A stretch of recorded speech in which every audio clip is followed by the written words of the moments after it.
folks, Dolph and Dale here. I've done some thrift shopping. I've got a pretty good stack of records. They come from various sources, but one main source was Discogs. Discogs is, you know, if you're in the vinyl community, I'm sure you know who Discogs is. For those who don't know, it is a website where you can go, you can put your own collection into the website just as a reference point, so you know what's in your collection. You can also put records up for sale. You can buy records. You can check the value of your records there. So Discogs is a very handy website, and what I like about it is when I go there and I pick out a couple, I've got a couple stores that I like to go to, and they have, depending upon the store, they set their own shipping and handling policies, and some of them will set it at like, hey, if you $5 for X amount of records, or maybe $5 for the first record, 50 cents for every record after that up until a certain point, or orders over 35 ship free, or it depends upon the seller. But that's a good way to do it. So anyway, we're going to jump into the stack of records before I bore you to death. Now, this first record, we're going back before Dolph and Dale even knew who the Dolphins were. When I was a little kid, one of the first records I ever had was the Archies, Everything's Archie.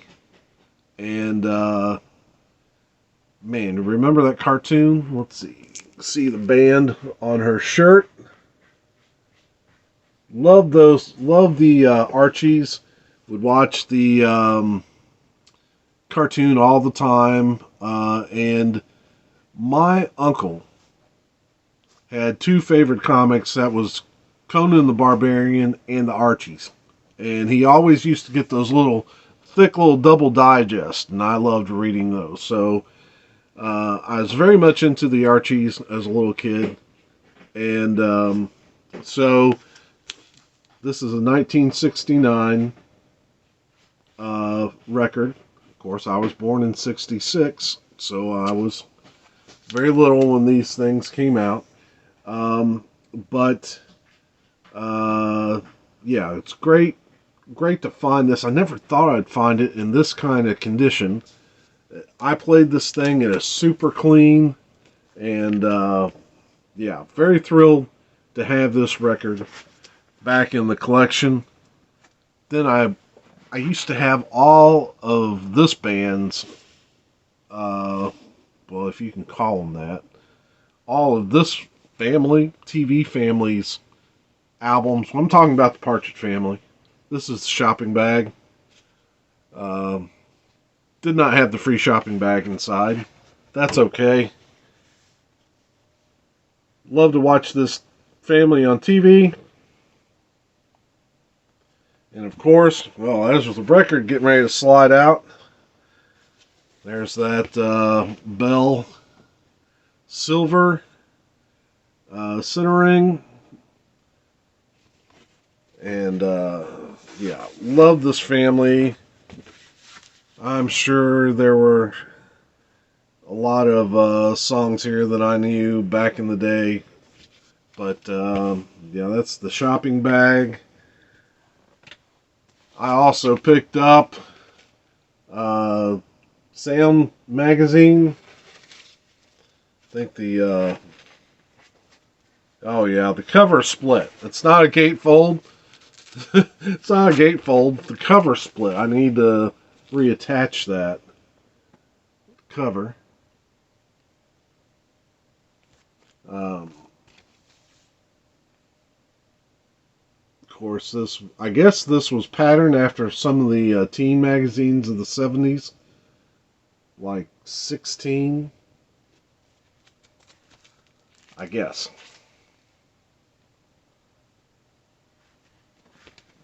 Then we also have Up to Date.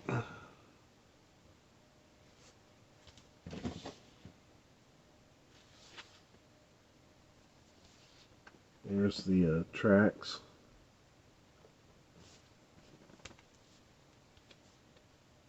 Yeah, very, very familiar with these albums, at least back then. Now I don't know how many of these songs I know. I'll Meet You Halfway sounds very familiar. But yeah, glad to pick these up just for nostalgia's sake, if nothing else. This one I picked up in a Goodwill for $1, and I was just fascinated by it. And wow, we've got some cats just flying through this apartment this morning. Jake and Aretha having fun. Anyway, this is Bill Bonaparte and the steel drum. And what fascinated me about it was, well, one, it was in good shape. So and I don't have too many albums that are just steel drum. But then got to looking at the songs, the track listing on this, and we're talking about. So you got to think he's playing with steel drums. It's going to have kind of a Caribbean feel to it. So we're talking about a kind of a Caribbean arrangement of songs like Oklahoma, Beer Barrel Polka, My Old Kentucky Home. Oh, come on. This had to come home with me and give it a spin, and I did. And it's, very plain label. And it was a treat. Maybe not something I play a lot, but just for something different. Yeah. Fun spin. It was a very fun spin. That same day at the Goodwill, I picked up this Benny Goodman on V-Disc. And this has got guest vocalist Perry Como and Mildred Bailey. Don't know much about this album. No, Benny Goodman's a jazz clarinetist. And there's a Sunbeam label. It says 1974 Sunbeam. So, for $1, I brought it home. I am not the biggest clarinet fan, but, Benny Goodman is a legend, so should be familiar with his music. Next up, Chicago. I should have looked up which album this was because I can't tell I can't tell. They didn't put the number anywhere on here. But interesting gatefold. Looks like a mob versus cop scene.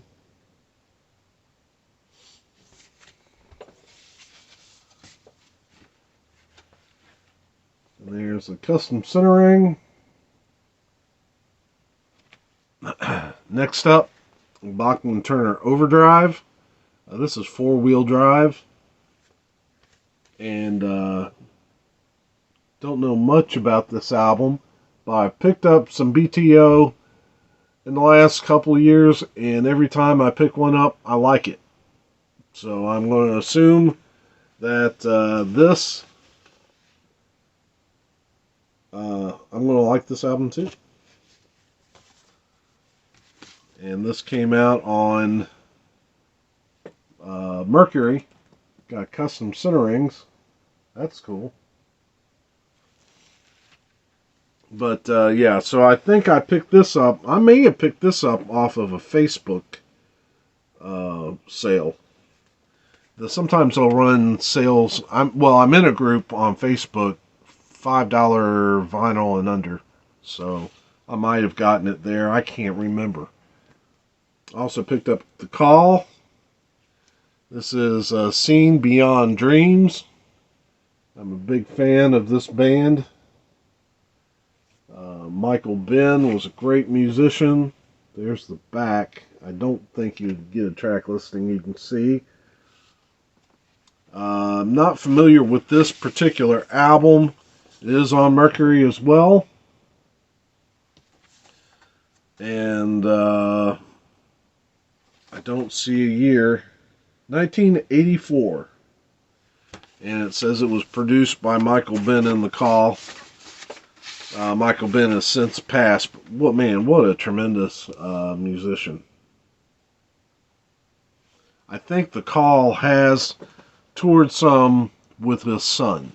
And so, anyway, next up, Foreigner, Head Games. Love this band. Love Lou Gramm. Great vocalist. There's the band on the back.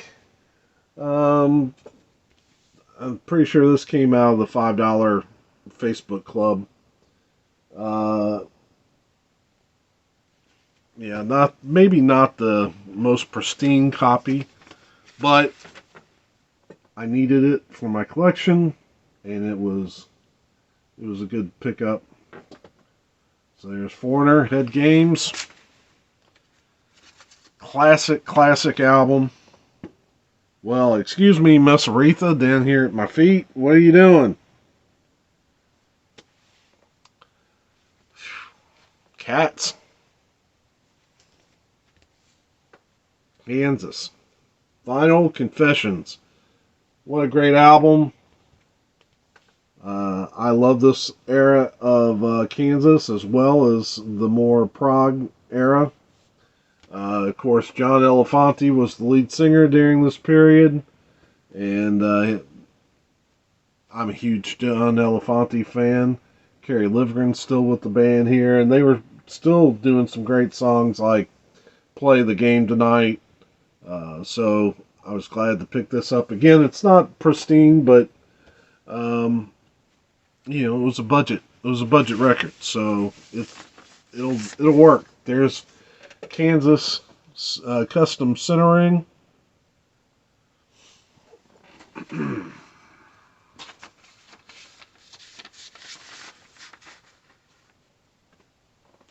Now I may have picked this one. I'm not sure where I picked this one up. It's Rush. All the World's a Stage. And again, it's a kind of what I would call a beater copy. I mean, it's not going to be a record you're going to say, oh man, look at this. This is, the cover's war, but the vinyl's good. That's what I'm worried about. And there it is on Mercury. Looking good. Of course, this is a 2-record set. And here is it kind of folds out into 3 actually. And then folds again. Great live shots of the band.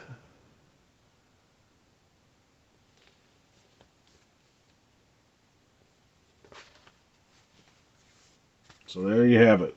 Rush, All the World's a Stage.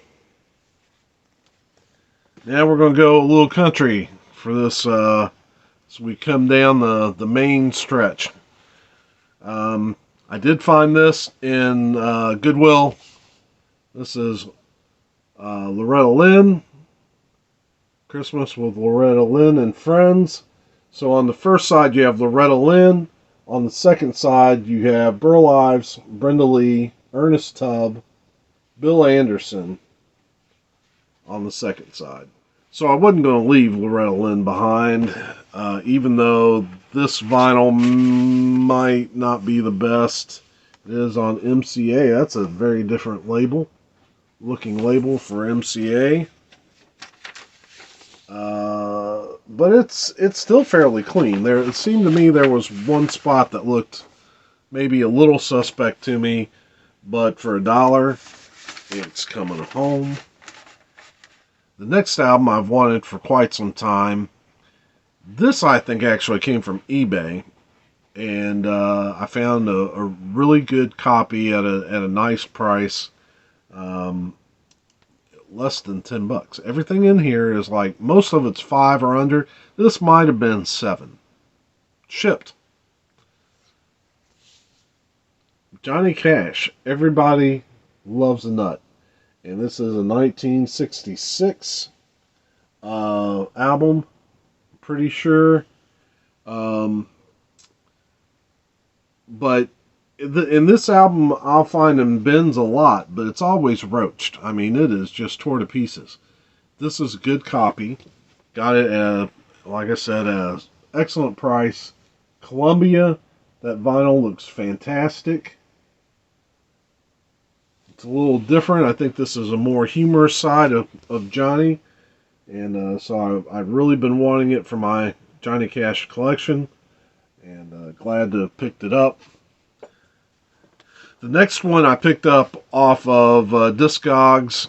And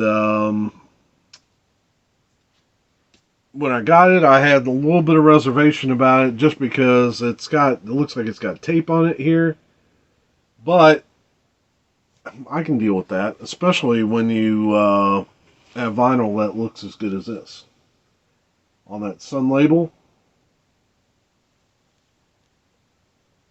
And it's a nice thick record, just clean as can be. So we'll deal with the less than perfect cover. We'll say this: whoever taped it did a great job of keeping everything super straight on it. So thank you for that. And the final album, I believe I got off Discogs as well. Was shocked at the price. This is Johnny Cash, the Baron. Never seen it before, so getting it under, getting it for like $6-7. That's thrift to me. There's the songs. Now it doesn't say soundtrack. But I do know this is related to this. This is Johnny Cash's movie, The Baron and the Kid. I believe it's a 1970s movie. So I need to watch this, and then I need to spend this. So, but I'm glad to add it to the collection. It is a Columbia Records release. Man, clean as a whistle. So, yeah, so nothing in here cost more than, most of it was $5 or under. I think a couple of those Cash albums were $6-7. But yeah, so very thrifty. And I hope you enjoyed that stack of records, and glad that you came in here and spent some time with me. Hope to see some of your thoughts in the comment section, and come back, visit us again. So for me, for my rowdy kitties running around, till we see you again, peace.